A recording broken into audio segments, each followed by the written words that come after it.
ಎಲ್ಲರಿಗೂ ನಮಸ್ತೆ ಫ್ರೆಂಡ್ಸ್. ಇಂದಿನ ಪ್ರಚಲಿತ ವಿದ್ಯಮಾನಗಳ ಮಾಹಿತಿಗಳನ್ನು ನೋಡೋಣ. ಮೊದಲನೆಯ ಪ್ರಶ್ನೆ, ನಿಂಬ್ಯೋ ಇತ್ತೀಚೆಗೆ ಬಿಡುಗಡೆ ಮಾಡಿದ ಜಾಗತಿಕ ಸುರಕ್ಷತಾ ಸೂಚ್ಯಂಕದಲ್ಲಿ ಸತತ 10ನೇ ಬಾರಿಗೆ ವಿಶ್ವದ ಅತ್ಯಂತ ಸುರಕ್ಷಿತ ನಗರ ಎಂದು ಯಾವ ನಗರವನ್ನು ಗುರುತಿಸಿದೆ? ಉತ್ತರವು ಆಪ್ಷನ್ ಬಿ, ಅಬುಧಾಬಿಯನ್ನು. ಯುನೈಟೆಡ್ ಅರಬ್ ಎಮಿರೇಟ್ಸ್ ರಾಜಧಾನಿಯಾದ ಅಬುಧಾಬಿ ಸತತ 10ನೇ ವರ್ಷವೂ ವಿಶ್ವದ ಅತಿ ಸುರಕ್ಷಿತ ನಗರ ಎಂಬ ಹೆಗ್ಗಳಿಕೆಗೆ ಪಾತ್ರವಾಗಿದೆ. ಈ ವರದಿಯನ್ನು ಜಾಗತಿಕ ಅಂಕಿಅಂಶಗಳ ಡೇಟಾಬೇಸ್ ಆದ ನಿಂಬ್ಯೋ ಬಿಡುಗಡೆ ಮಾಡಿರುತ್ತದೆ. ಇದು ಅಪರಾಧದ ಪ್ರಮಾಣ ಮತ್ತು ಸುರಕ್ಷತೆಗಳ ಆಧಾರದ ಮೇಲೆ ನಗರಗಳಿಗೆ ಶ್ರೇಯಾಂಕ ನೀಡುತ್ತದೆ. ಇಲ್ಲಿ ಅಬುಧಾಬಿ ನಂತರದ ಸ್ಥಾನದಲ್ಲಿ ತೈಪೆ ತೈವಾನ್ನಲ್ಲಿರುವ ನಗರ ಮತ್ತು ದೋಹಾ ಕತಾರ್ನಲ್ಲಿರುವ ನಗರಗಳಿವೆ. ಮೊದಲ 10 ಸ್ಥಾನಗಳಲ್ಲಿ UAE ದೇಶದ ಅಬುಧಾಬಿ ಜೊತೆಗೆ ಅಜ್ಮಾನ್ ಮತ್ತು ದುಬೈ ಕೂಡ ಸ್ಥಾನ ಪಡೆದುಕೊಂಡಿರುತ್ತದೆ. ಇಲ್ಲಿ ಈ ಮಾಹಿತಿಗಳನ್ನು ನೆನಪಿಟ್ಟುಕೊಳ್ಳಿ. UAEಯ ಬಗ್ಗೆ ಮಾಹಿತಿ. UAE ರಾಜಧಾನಿ ಅಬುಧಾಬಿಯಾಗಿರುತ್ತದೆ. ನಿಂಬ್ಯೋ ಇದು ಬಳಕೆದಾರರಿಂದ ಸಂಗ್ರಹಿಸಿದ ಡೇಟಾ ಆಧಾರಿತ ವಿಶ್ವದ ಅತಿ ದೊಡ್ಡ ಜೀವನ ವೆಚ್ಚ ಮತ್ತು ಸುರಕ್ಷತೆಯ ಡೇಟಾಬೇಸ್ ಆಗಿರುತ್ತದೆ. ಇದರಿಂದಾಗಿ ಏನು ಪ್ರಯೋಜನ ಅಂದರೆ ಈ ಶ್ರೇಯಾಂಕಗಳಿಂದ ನಗರಕ್ಕೆ ಪ್ರವಾಸೋದ್ಯಮ ಮತ್ತು ವಿದೇಶಿ ಹೂಡಿಕೆಯನ್ನು ಆಕರ್ಷಿಸಲು ಇದು ನೆರವಾಗುತ್ತದೆ. ಈ ಮಾಹಿತಿ ನೆನಪಿಟ್ಟುಕೊಳ್ಳಿ. ಮುಂದಿನ ಪ್ರಶ್ನೆ, ಇತ್ತೀಚೆಗೆ shaping inclusive and responsible AI for the world ಎಂಬ ವಿಷಯದಡಿ ಭಾರತ AI ಇಂಪ್ಯಾಕ್ಟ್ ಶೃಂಗಸಭೆ 2026 ಎಲ್ಲಿ ನಡೆಯಿತು?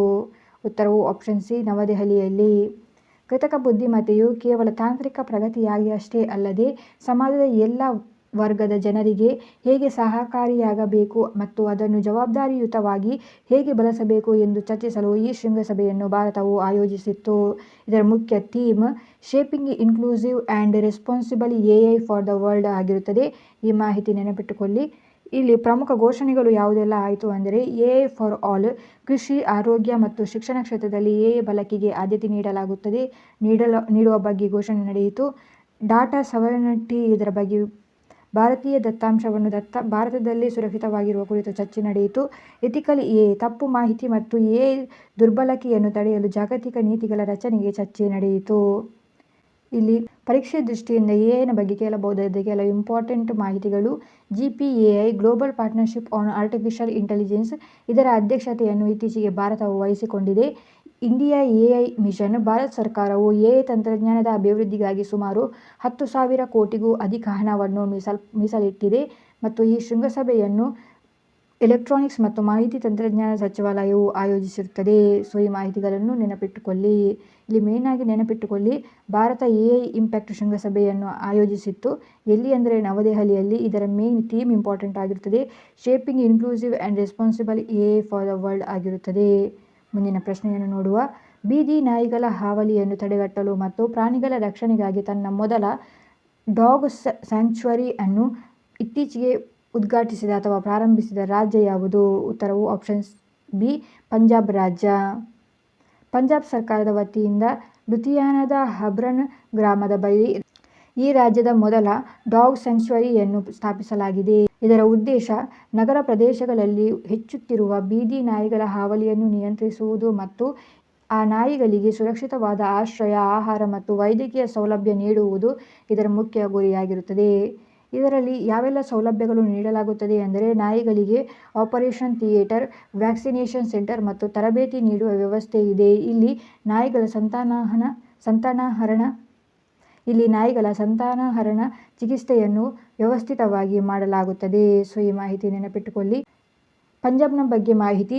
ಪಂಜಾಬ್ನ ಈಗಿನ CM ಭಗವಂತ್ ಮಾನ್ ಆಗಿರುತ್ತಾರೆ. ಪಂಜಾಬ್ನ ರಾಜ್ಯ ಪ್ರಾಣಿ ಕೃಷ್ಣಮೃಗ ಆಗಿರುತ್ತದೆ. ಲುಧಿಯಾನದ ಬಗ್ಗೆ ಒಂದು ಇಂಪಾರ್ಟೆಂಟ್ ಆದ ಮಾಹಿತಿ. ಇದನ್ನು ಭಾರತದ ಮ್ಯಾಂಚೆಸ್ಟರ್ ಎಂದು ಕರೆಯಲಾಗುತ್ತದೆ ಹೊಸೆಯುವ ಉದ್ಯಮಕ್ಕಾಗಿ. ಈ ಮಾಹಿತಿ ನೆನಪಿಟ್ಟುಕೊಳ್ಳಿ. ಮುಂದಿನ ಪ್ರಶ್ನೆಯನ್ನು ನೋಡಿ.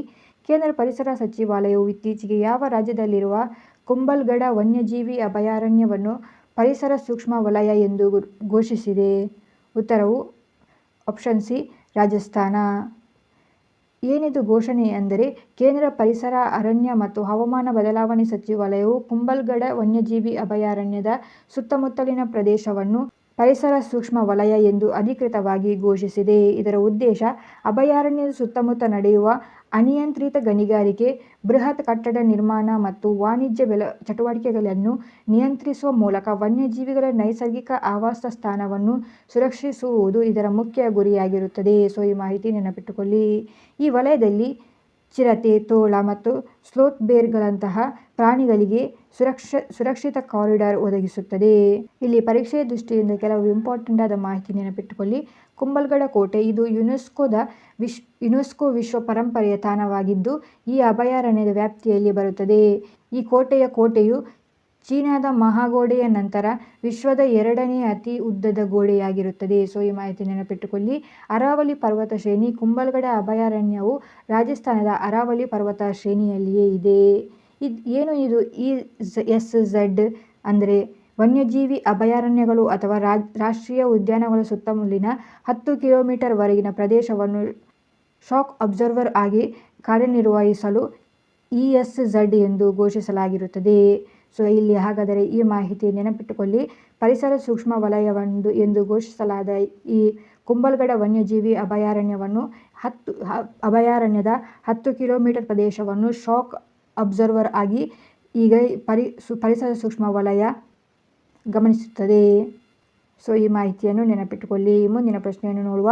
ಭಾರತ, ಮಾಲ್ದೀವ್ಸ್ ಮತ್ತು ಶ್ರೀಲಂಕಾ ದೇಶಗಳ ನಡುವಿನ ದ್ವಿಪಕ್ಷೀಯ ಕರಾವಳಿ ರಕ್ಷಣಾ ಸಮರಾಭ್ಯಾಸ ದೋಸ್ತಿ 17 ಎಕ್ಸಸೈಸ್ ದೋಸ್ತಿ 17 ಇತ್ತೀಚೆಗೆ ಎಲ್ಲಿ ಪ್ರಾರಂಭವಾಯಿತು? ಉತ್ತರವು ಆಪ್ಷನ್ ಬಿ ಮಾಲ್ದೀವ್ಸ್ನಲ್ಲಿ. ದೋಸ್ತಿ ಎಂಬುದು ಭಾರತ, ಮಾಲ್ದೀವ್ಸ್ ಮತ್ತು ಶ್ರೀಲಂಕಾ ದೇಶಗಳ ಕರಾವಳಿ ರಕ್ಷಣಾ ಪಡೆಗಳ ನಡುವೆ ನಡೆಯುವ 17ನೇ ಆವೃತ್ತಿಯ ತ್ರಿಪಕ್ಷೀಯ ಸಮರಾಭ್ಯಾಸವಾಗಿರುತ್ತದೆ. ಇದರ ಉದ್ದೇಶ ಹಿಂದೂ ಮಹಾಸಾಗರ ಪ್ರದೇಶದಲ್ಲಿ ಕಡಲ್ಗಳ್ಳತನ ತಡೆಗಟ್ಟುವಿಕೆ, ಮಾದಕ ದ್ರವ್ಯ ಸಾಗಣೆ ನಿಯಂತ್ರಣ, ಸಮುದ್ರದಲ್ಲಿ ಹುಡುಕಾಟ ಮತ್ತು ರಕ್ಷಣಾ ಕಾರ್ಯಾಚರಣೆಗಳಲ್ಲಿ ಪರಸ್ಪರ ಸಹಕಾರವನ್ನು ಬಲಪಡಿಸುವುದು ಇದರ ಮುಖ್ಯ ಗುರಿಯಾಗಿರುತ್ತದೆ. ಭಾರತೀಯ ಕರಾವಳಿ ರಕ್ಷಣಾ ಪಡೆಯ ಹಡಗುಗಳಾದ ICGS ಸಮರ್ಥ್ ಮತ್ತು ICGS ಅಭಿನವ್ ಈ ಸಮರಾಭ್ಯಾಸದಲ್ಲಿ ಭಾಗವಹಿಸುತ್ತಿದೆ. ಈ ದೋಸ್ತಿ ಎಕ್ಸಸೈಸ್ನ ಸಮರಾಭ್ಯಾಸವು 1991ರಲ್ಲಿ ಭಾರತ ಮತ್ತು ಮಾಲ್ದೀವ್ಸ್ ನಡುವೆ ದ್ವಿಪಕ್ಷೀಯವಾಗಿ ಆರಂಭವಾಯಿತು. ನಂತರದಲ್ಲಿ 2019ರಲ್ಲಿ ಶ್ರೀಲಂಕಾವು ಸೇರ್ಪಡೆಯಾಯಿತು. ಈಗ ಇದು ತ್ರಿಪಕ್ಷೀಯ ವ್ಯಾಯಾಮವಾಗಿರುತ್ತದೆ. ಸೊ ಈ ಮಾಹಿತಿ ನೆನಪಿಟ್ಟುಕೊಳ್ಳಿ. ಮುಂದಿನ ಪ್ರಶ್ನೆ.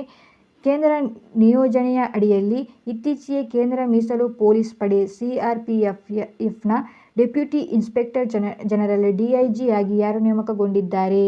ಉತ್ತರವು ಆಪ್ಷನ್ ಎ ರವಿಶಂಕರ್ ಚವಿ ಅವರು ನೇಮಕಗೊಂಡಿರುತ್ತಾರೆ. 2007ನೇ ಬ್ಯಾಚಿನ IPS ಅಧಿಕಾರಿಯಾದ ರವಿಶಂಕರ್ ಚವಿ ಅವರನ್ನು ಕೇಂದ್ರ ಗೃಹ ಸಚಿವಾಲಯವು ಕೇಂದ್ರ ಗೃಹ ಸಚಿವಾಲಯ CRPFನ DGI ಆಗಿ ನೇಮಕ ಮಾಡಿದ್ದಾರೆ. ಯಾರನ್ನು? ರವಿಶಂಕರ್ ಚವಿ ಅವರನ್ನು. ಇವರು ಕೇಂದ್ರ ನಿಯೋಜನೆಯ ಅಡಿಯಲ್ಲಿ ಮುಂದಿನ 5 ವರ್ಷಗಳ ಕಾಲ ಹುದ್ದೆಯಲ್ಲಿ ಕಾರ್ಯನಿರ್ವಹಿಸಲಿದ್ದಾರೆ. ಇವರ ಇಲ್ಲಿ ಜವಾಬ್ದಾರಿ ಏನಾಗಿರುತ್ತದೆ ಅಂದರೆ ನಕ್ಸಲ್ ವಿರೋಧಿ ಕಾರ್ಯಾಚರಣೆಗಳು ಮತ್ತು ದೇಶದ ಆಂತರಿಕ ಭದ್ರತೆಯನ್ನು ಕಾಪಾಡುವಲ್ಲಿ ಇಲ್ಲಿ ಇವರು ಪ್ರಮುಖ ಕಾರ್ಯವಹಿಸಲಿದ್ದಾರೆ. CRPFನ ಪೂರ್ಣ ರೂಪ ಸೆಂಟ್ರಲ್ ರಿಸರ್ವ್ ಪೊಲೀಸ್ ಫೋರ್ಸ್ ಆಗಿರುತ್ತದೆ. ಇದರ ಸ್ಥಾಪನೆಯನ್ನು 1939ರಲ್ಲಿ ಮಾಡಲಾಯಿತು. ಆವಾಗ ಇದರ ಹೆಸರು ಕ್ರೌನ್ ರೆಪ್ರೆಸೆಂಟೇಟಿವ್ ಪೊಲೀಸ್ ಆಗಿತ್ತು. ನಂತರ ಸ್ವತಂತ್ರದ ನಂತರದಲ್ಲಿ 1949ರಲ್ಲಿ ಇದರ ಹೆಸರನ್ನು central reserve police force CRPF ಎಂದು ಮರುನಾಮಕರಣ ಮಾಡಲಾಯಿತು. ಇದರ ಧ್ಯೇಯವಾಕ್ಯ ಸೇವೆ ಮತ್ತು ನಿಷ್ಠೆಯಾಗಿರುತ್ತದೆ. ಇದರ ಈಗಿನ ಮಹಾನಿರ್ದೇಶಕರು ಅನೀಶ್ ದಯಾಲ್ ಸಿಂಗ್ ಆಗಿರುತ್ತಾರೆ. ಸೊ ಈ ಮಾಹಿತಿ ನೆನಪಿಟ್ಟುಕೊಳ್ಳಿ. ಮುಂದಿನ ಪ್ರಶ್ನೆ. 2026 ಜನವರಿ 27ರಂದು ನವದೆಹಲಿಯಲ್ಲಿ ನಡೆಯಲಿರುವ ಭಾರತ ಐರೋಪ್ಯ ಒಕ್ಕೂಟ ಶೃಂಗಸಭೆ 2023ರ ಪ್ರಮುಖ ಉದ್ದೇಶವೇನು? ಉತ್ತರವು ಆಪ್ಷನ್ ಡಿ ಮೇಲಿನ ಎಲ್ಲವೂ. ಇದರ ಮಾಹಿತಿಯನ್ನು ಮುಂದೆ ನೋಡುವ. ಜನವರಿ 27ರಂದು ನವದೆಹಲಿಯಲ್ಲಿ ನಡೆಯಲಿರುವ 16ನೇ ಭಾರತ EU ಶೃಂಗಸಭೆಯು 2 ದಶಕಗಳ ಕಾಲದ ಮುಕ್ತ ವ್ಯಾಪಾರ ಒಪ್ಪಂದ ಮಾತುಕತೆಗಳಿಗೆ ಅಧಿಕೃತ ಅಂತ್ಯ ಹಾಡಲಿರುತ್ತದೆ. ಇಲ್ಲಿ ಈ ಮಾಹಿತಿ ನೆನಪಿಟ್ಟುಕೊಳ್ಳಿ. ಈ ಬಾರಿ ಜನವರಿ 26ರಂದು ಗಣರಾಜ್ಯೋತ್ಸವವನ್ನು ಆಚರಿಸುವ 77ನೇ ಗಣರಾಜ್ಯೋತ್ಸವವನ್ನು ಆಚರಿಸುತ್ತೇವೆ. ಅದರ ಅತಿಥಿಗಳಾಗಿ ಯುರೋಪಿಯನ್ ಕೌನ್ಸಿಲ್ನ ಅಧ್ಯಕ್ಷ ಆಂಟೋನಿಯೋ ಕೋಸ್ಟಾ ಮತ್ತು ಯುರೋಪಿಯನ್ ಕಮಿಷನ್ ಅಧ್ಯಕ್ಷೆ ಉರ್ಸುಲಾ ವಾನ್ ಡೆರ್ ಲೆಯನ್ ಅವರು ಮುಖ್ಯ ಅತಿಥಿಗಳಾಗಿ ಆಗಮಿಸಲಿದ್ದಾರೆ. ಇಲ್ಲಿ ಈ ಶೃಂಗಸಭೆಯಲ್ಲಿ ಮಾಡುವ ಪ್ರಮುಖ ಒಪ್ಪಂದಗಳು ವ್ಯಾಪಾರ, ಟ್ರೇಡ್, ಜಾಗತಿಕವಾಗಿ ಅತಿ ದೊಡ್ಡ ಮಾರುಕಟ್ಟೆ ನಿರ್ಮಿಸುವ FTA ಘೋಷಣೆಯನ್ನು ಮಾಡಲಾಗುತ್ತಿದೆ. ರಕ್ಷಣೆ, ಭದ್ರತೆ ಮತ್ತು ರಕ್ಷಣಾ ಸಹಭಾಗಿತ್ವ. ಇದು ಭಾರತೀಯ ಕಂಪನಿಗಳಿಗೆ ಯುರೋಪ್ನ 150 ಬಿಲಿಯನ್ ಯೂರೋಗಳ ಸೇಫ್ ರಕ್ಷಣಾ ನಿಧಿಯ ಲಾಭ ಪಡೆಯಲು ನೆರವಾಗಲಿದೆ. ಮೂರನೆಯದಾಗಿ ಸಂಚಾರ ಮೊಬಿಲಿಟಿ. ಭಾರತೀಯ ನುರಿತ ವೃತ್ತಿಪರರು, ವಿದ್ಯಾರ್ಥಿಗಳು ಮತ್ತು ಸಂಶೋಧಕರಿಗೆ ಯುರೋಪ್ನಲ್ಲಿ ಕೆಲಸ ಮಾಡಲು ಸುಲಭವಾದ ವೀಸಾ ಮತ್ತು ಕಾನೂನು ಚೌಕಟ್ಟನ್ನು ಒದಗಿಸುವ ಈ ಒಪ್ಪಂದಗಳನ್ನು ಶೃಂಗಸಭೆಯಲ್ಲಿ ಮಾಡಲಿದೆ ಭಾರತ. ಮತ್ತು ಈ ಶೃಂಗಸಭೆಯಲ್ಲಿ ಇದರ ಸ್ಥಾಪನೆಯನ್ನು ಯಾವಾಗ ಮಾಡಲಾಯಿತು ಅಂದರೆ ಐರೋಪ್ಯ ಒಕ್ಕೂಟವು ಪ್ರಸ್ತುತ 27 ದೇಶಗಳ ರಾಜಕೀಯ ಮತ್ತು ಆರ್ಥಿಕ ಒಕ್ಕೂಟವಾಗಿದೆ. ಇದರ ಪ್ರಧಾನ ಕಚೇರಿ ಬೆಲ್ಜಿಯಂನಲ್ಲಿದೆ. ಮುಂದಿನ ಪ್ರಶ್ನೆಯನ್ನು ನೋಡಿ. ಇತ್ತೀಚಿನ ದೀರ್ಘಕಾಲೀನ ಒಪ್ಪಂದದ ನಂತರ ಭಾರತಕ್ಕೆ ಅತಿ ಹೆಚ್ಚು ದ್ರವೀಕೃತ ನೈಸರ್ಗಿಕ ಅನಿಲ LNG ಪೂರೈಸುವ ಎರಡನೇ ಅತಿ ದೊಡ್ಡ ದೇಶ ಯಾವುದು? ಉತ್ತರವು ಆಪ್ಷನ್ ಸಿ UAE. ಈ ಮಾಹಿತಿ ಇಂಪಾರ್ಟೆಂಟ್ ಆಗಿರ್ತದೆ, ನೆನಪಿಟ್ಟುಕೊಳ್ಳಿ. ಭಾರತದ ಇಂಡಿಯನ್ ಆಯಿಲ್ ಕಾರ್ಪೊರೇಷನ್ ಮತ್ತು UAEನ ಅಡ್ನಾಕ್ ಗ್ಯಾಸ್ ನಡುವೆ ವಾರ್ಷಿಕ 1 ಮಿಲಿಯನ್ ಟನ್ ದ್ರವೀಕೃತ ನೈಸರ್ಗಿಕ ಅನಿಲ ಪೂರೈಕೆಗಾಗಿ 10 ವರ್ಷಗಳ ಒಪ್ಪಂದವನ್ನು ನಡೆಸಿದೆ. ಈ ಒಪ್ಪಂದದ ನಂತರ UAE ಈಗ ಅಮೆರಿಕವನ್ನು ಹಿಂದಿಕ್ಕಿ ಭಾರತಕ್ಕೆ LNG ಪೂರೈಸುವ ಎರಡನೇ ಅತಿ ದೊಡ್ಡ ದೇಶವಾಗಿ ಹೊರಹೊಮ್ಮಿರುತ್ತದೆ. ಪ್ರಸ್ತುತ ಕತಾರ್ ಭಾರತಕ್ಕೆ ಅತಿ ಹೆಚ್ಚು LNG ಪೂರೈಸುವ ದೇಶವಾಗಿ ಮೊದಲ ಸ್ಥಾನದಲ್ಲಿಯೇ ಇದೆ. ಭಾರತವು 2030ರ ವೇಳೆಗೆ ತನ್ನ ಇಂಧನ ಮಿಶ್ರಣದಲ್ಲಿ ನೈಸರ್ಗಿಕ ಅನಿಲ ಪಾಲನ್ನು 6.7ರಿಂದ 15%ಗೆ ಹೆಚ್ಚಿಸಲು ನಿರ್ಧರಿಸಿದೆ. ಈ ನಿಟ್ಟಿನಲ್ಲಿ UAE ಜೊತೆಗಿನ ಒಪ್ಪಂದವು ಭಾರತಕ್ಕೆ ಕಡಿಮೆ ಬೆಲೆಯಲ್ಲಿ ಇಂಧನ ದೊರೆಯಲು ಸಹಾಯ ಮಾಡುತ್ತದೆ ಎಂದು ಹೇಳಲಾಗುತ್ತಿದೆ. ಇಲ್ಲಿ LNG ಇದರ ಪೂರ್ಣ ರೂಪ ಲಿಕ್ವಿಫೈಡ್ ನ್ಯಾಚುರಲ್ ಗ್ಯಾಸ್ ಆಗಿರುತ್ತದೆ. ಇದು ಪ್ರಮುಖವಾಗಿ ಮಿಥೇನ್ ಅನಿಲವನ್ನು ಹೊಂದಿರುತ್ತದೆ. ಭಾರತದ ಮೊದಲ LNG ಟರ್ಮಿನಲ್ ಯಾವುದಾಗಿರುತ್ತದೆ ಅಂದರೆ ಗುಜರಾತ್ನ ದಹೇಜ್ನಲ್ಲಿದೆ. ಪೆಟ್ರೋನೆಟ್ LNG ಅಂದರೆ ಇದು ಭಾರತದ ಅತಿ ದೊಡ್ಡ LNG ಆಮದು ಕಂಪನಿಯಾಗಿರುತ್ತದೆ. ಸೊ ಈ ಮಾಹಿತಿಗಳನ್ನು ನೆನಪಿಟ್ಟುಕೊಳ್ಳಿ. ಮುಂದಿನ ಪ್ರಶ್ನೆ. ಇತ್ತೀಚೆಗೆ ಬಾಹ್ಯಾಕಾಶ ಕ್ಷೇತ್ರಕ್ಕೆ ಸುದೀರ್ಘ ಸೇವೆ ಸಲ್ಲಿಸಿ ನಿವೃತ್ತಿ ಘೋಷಿಸಿದ ಭಾರತೀಯ ಮೂಲದ ಖ್ಯಾತ ನಾಸಾ ಗಗನಯಾತ್ರಿ ಯಾರು? ಉತ್ತರವು ಆಪ್ಷನ್ ಸಿ ಸುನೀತಾ ವಿಲಿಯಮ್ಸ್ ಆಗಿರುತ್ತಾರೆ. ಈ ಮಾಹಿತಿ ನೆನಪಿಟ್ಟುಕೊಳ್ಳಿ. ಸುನೀತಾ ವಿಲಿಯಮ್ಸ್ ಅವರು ನಾಸಾದಲ್ಲಿ ಸುಮಾರು 3 ದಶಕಗಳ ಕಾಲ ಸೇವೆ ಸಲ್ಲಿಸಿ ಇತ್ತೀಚೆಗೆ ನಿವೃತ್ತಿ ಹೊಂದಿದ್ದಾರೆ. ಇವರು 2 ಬಾರಿ ಅಂತಾರಾಷ್ಟ್ರೀಯ ಬಾಹ್ಯಾಕಾಶ ನಿಲ್ದಾಣಕ್ಕೆ ಪ್ರಯಾಣ ಬೆಳೆಸಿದ್ದರು. ಇವರ ಸ್ಪೇಸ್ವಾಕ್ನ ದಾಖಲೆ ಒಬ್ಬ ಮಹಿಳಾ ಗಗನಯಾತ್ರಿಗೆ ಅತಿ ಹೆಚ್ಚು ಬಾರಿ 7 ಬಾರಿ ಅಂದರೆ 7 ಬಾರಿ ಬಾಹ್ಯಾಕಾಶದಲ್ಲಿ ನಡೆದ ಸ್ಪೇಸ್ವಾಕ್ ಮಾಡಿರುವ ದಾಖಲೆಯನ್ನು ಇವರು ಹೊಂದಿದ್ದಾರೆ. ಒಟ್ಟಾಗಿ ಇವರು 50 ಗಂಟೆ 40 ನಿಮಿಷಗಳ ಕಾಲ ಸ್ಪೇಸ್ವಾಕ್ ಅನ್ನು ಮಾಡಿರುತ್ತಾರೆ.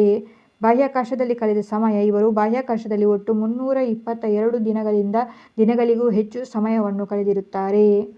ಇವರು ಇತ್ತೀಚೆಗೆ ಬೋಯಿಂಗ್ ಸ್ಟಾರ್ಲೈನರ್ ನೌಕೆಯ ಮೊದಲ ಮಾನವ ಸಹಿತ ಹಾರಾಟದಲ್ಲಿ ಭಾಗವಹಿಸಿ ಯಶಸ್ವಿಯಾಗಿ ಭೂಮಿಗೆ ಮರಳಿರುತ್ತಾರೆ. ಇವರ ಬಗ್ಗೆ ಹೆಚ್ಚಿನ ಮಾಹಿತಿ. ಇವರು ಅಮೆರಿಕದಲ್ಲಿ ಜನಿಸಿದ್ದರು ಮತ್ತು ಇವರ ತಂದೆ ದೀಪಕ್ ಪಾಂಡ್ಯ ಅವರು ಆಗಿರುತ್ತಾರೆ. ಇವರು ಗುಜರಾತ್ ಮೂಲದವರು. ಇವರ ಜನನವು ಸೆಪ್ಟೆಂಬರ್ 19, 1965 ಒಹಿಯೋ, ಅಮೆರಿಕದಲ್ಲಿ ಆಯಿತು. ಇವರಿಗೆ ಭಾರತ ಸರ್ಕಾರವು 2008ರಲ್ಲಿ ಪದ್ಮಭೂಷಣ ಪ್ರಶಸ್ತಿ ನೀಡಿ ಗೌರವಿಸಿರುತ್ತದೆ. ಇವರು 1998ರಲ್ಲಿ ಗಗನಯಾತ್ರಿಯಾಗಿ ನಾಸಾಗೆ ಆಯ್ಕೆಯಾಗಿರುತ್ತಾರೆ. ಸೊ ಈ ಮಾಹಿತಿಯನ್ನು ನೆನಪಿಟ್ಟುಕೊಳ್ಳಿ. ಮುಂದಿನ ಪ್ರಶ್ನೆ. 50 ವರ್ಷಗಳ ದೀರ್ಘ ವಿರಾಮದ ನಂತರ ಚಂದ್ರನ ಕಕ್ಷೆಗೆ ಮಾನವನನ್ನು ಕಳುಹಿಸಲು ನಾಸಾ ಸಿದ್ಧಪಡಿಸಿರುವ ಐತಿಹಾಸಿಕ ಕಾರ್ಯಾಚರಣೆಯ ಹೆಸರೇನು? ಉತ್ತರವು ಆಪ್ಷನ್ ಬಿ ಆರ್ಟೆಮಿಸ್ 2 ಆಗಿರುತ್ತದೆ. ಇದು ನಾಸಾದ ಆರ್ಟೆಮಿಸ್ ಕಾರ್ಯಕ್ರಮದ ಎರಡನೇ ಹಂತವಾಗಿದೆ. 1972ರ ಅಪೋಲೋ ಮಿಷನ್ ನಂತರ ಮೊದಲ ಬಾರಿಗೆ ಮಾನವರು ಚಂದ್ರನ ಹತ್ತಿರ ಹೋಗುತ್ತಿದ್ದಾರೆ. ಆದರೆ ಈ ಮಿಷನ್ನಲ್ಲಿ ಅವರು ಚಂದ್ರನ ಮೇಲೆ ಇಳಿಯುವುದಿಲ್ಲ, ಬದಲಿಗೆ ಕಕ್ಷೆಯಲ್ಲಿ ಸುತ್ತು ಹಾಕಿ ವಾಪಸ್ ಬರುತ್ತಾರೆ. ಸೊ ಈ ಮಾಹಿತಿ ನೆನಪಿಟ್ಟುಕೊಳ್ಳಿ. ಇಲ್ಲಿ ಒಟ್ಟಾಗಿ 4 ಗಗನಯಾತ್ರಿಗಳ ತಂಡವನ್ನು ಮಾಡಲಾಗಿದೆ. ಈ ಮಿಷನ್ಗೆ ರೀಡ್ ವೈಸ್ಮ್ಯಾನ್ ಕಮಾಂಡರ್ ಆಗಿರುತ್ತಾರೆ. ವಿಕ್ಟರ್ ಗ್ಲೋವರ್ ಪೈಲಟ್ ಆಗಿರುತ್ತಾರೆ. ಕ್ರಿಸ್ಟಿನಾ ಕೋಚ್ ಮಿಷನ್ ಸ್ಪೆಷಲಿಸ್ಟ್ ಆಗಿರುತ್ತಾರೆ. ಜೆರೋಮಿ ಹ್ಯಾನ್ಸೆನ್ ಇವರು ಕೆನಡಾದ ಗಗನಯಾತ್ರಿ ಆಗಿರುತ್ತಾರೆ. ಈ ಮಿಷನ್ಗಾಗಿ ನಾಸಾವು ವಿಶ್ವದ ಅತ್ಯಂತ ಶಕ್ತಿಶಾಲಿ ರಾಕೆಟ್ ಆದ ಸ್ಪೇಸ್ ಲಾಂಚ್ ಸಿಸ್ಟಮ್ ಮತ್ತು ಒರಿಯನ್ ನೌಕೆಯನ್ನು ಬಳಸಲಿರುತ್ತದೆ. ಸೊ ಈ ಮಾಹಿತಿಯನ್ನು ನೆನಪಿಟ್ಟುಕೊಳ್ಳಿ. ಇದಾಗಿತ್ತು ಇವತ್ತಿನ ಕರೆಂಟ್ ಅಫೇರ್ಸ್. ಪ್ರತಿದಿನದ ಕರೆಂಟ್ ಅಫೇರ್ಸ್ಗಳಿಗಾಗಿ ನಮ್ಮ ಚಾನಲನ್ನು ಸಬ್ಸ್ಕ್ರೈಬ್ ಮಾಡಿಕೊಳ್ಳಿ. Thank you.